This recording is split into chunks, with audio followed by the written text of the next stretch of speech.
And that's what I learned from that trip. Sleep means more than vital brain cell maintenance. It also lets the brain treat us to spellbindingly original shows.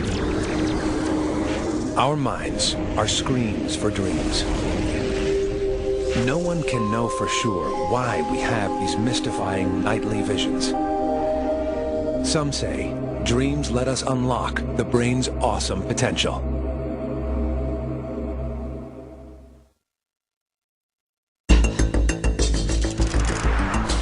Our brains may buzz while we're awake, but there's a time while we sleep when they get even busier. It's when our body is perfectly still, when practically every area of our brain comes alive. That's when we dream. But there's only one part that virtually shuts down: our logic center. Unrestricted by reason, our dreaming brain can wander infinite and fantastic worlds that it creates. It's a human potential to have dreams which are like a virtual world in which we can simulate any imaginable experience. Behind closed lids, our eyes flicker wildly in time to our dreams, hence the term rapid eye movement, or REM sleep. During REM sleep, our brain grows so busy that blood flow to it nearly doubles. So that we can't act out our dreams, our brain sends signals to the spinal cord, temporarily paralyzing our limbs. It may feel as if we dream all night, but we dream in bursts, a few minutes at a time. Yet in a lifetime, we'll spend 6 years dreaming. Dreams do more than entertain our brain. They are part of the job of storing memories. Only at rest can the brain sift the day's experiences, discarding useless details. Some people believe REM sleep, it's almost like a filing system, that your brain is going through these random bits of information, filing away the things that are important and sort of discarding the things that are not important.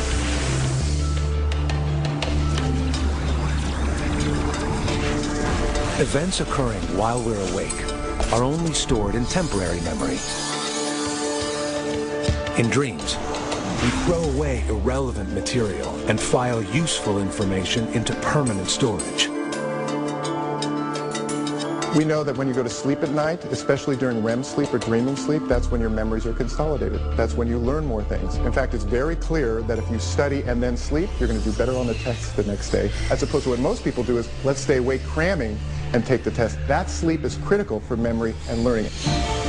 But the sorting process can be strange. With no logic to impose order, thoughts can collide, unleashing creativity, generating fresh ideas. This may explain how some great minds work.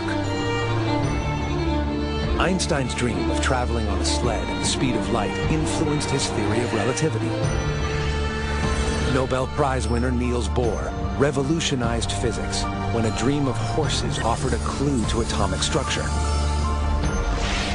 And artist Salvador Dali described his surreal work as hand-painted dream photographs. Dreaming pays off, even for space technologists. While dreaming, NASA designer Bruce Damer cracked a problem that had bugged him for months: how to build a permanent moon base. There were all these elements. How do you shield astronauts from radiation? How do you have them use local resources, maybe get oxygen out of the lunar surface material? And so I basically absorbed all this stuff for months. And then one night I consciously said, okay, everything's in there, go for it. You know, boot up the dream processor and give me something. That night, brain unbound, Bruce found his answer. Robots, sent in a space vehicle, could land on the moon and build a base, even before astronauts left Earth. When he woke, he began sketching. And the people at NASA liked the idea.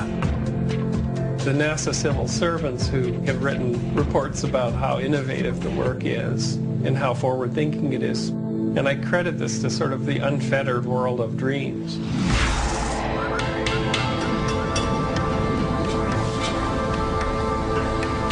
The challenge is not to leave dreams to chance. We may be able to harness the sleeping brain's power by using a technique called lucid dreaming. Typically, lucid dreams happen when you're in a dream and some oddity occurs and you start to wonder, well, what's going on? Why are you floating up in the air? How do you do that? Oh, because it's a dream. The key is to learn how to know that you're dreaming without waking. The next step is to take the dream where you want it to go.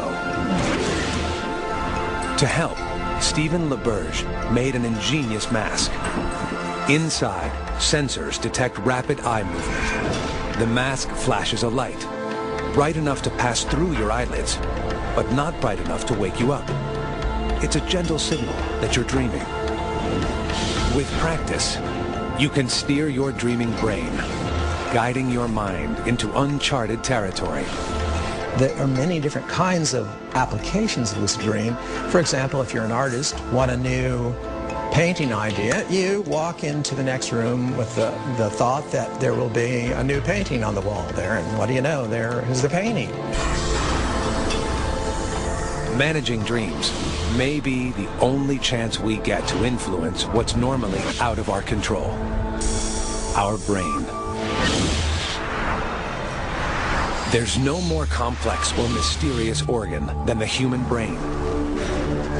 It runs our lives, conscious and unconscious, often pushing us in directions of its own choosing. A 3-pound universe whose mysteries we are only starting to reveal. It's a journey of scientific exploration that could unlock potential we can't yet see, pushing our bodies to new limits.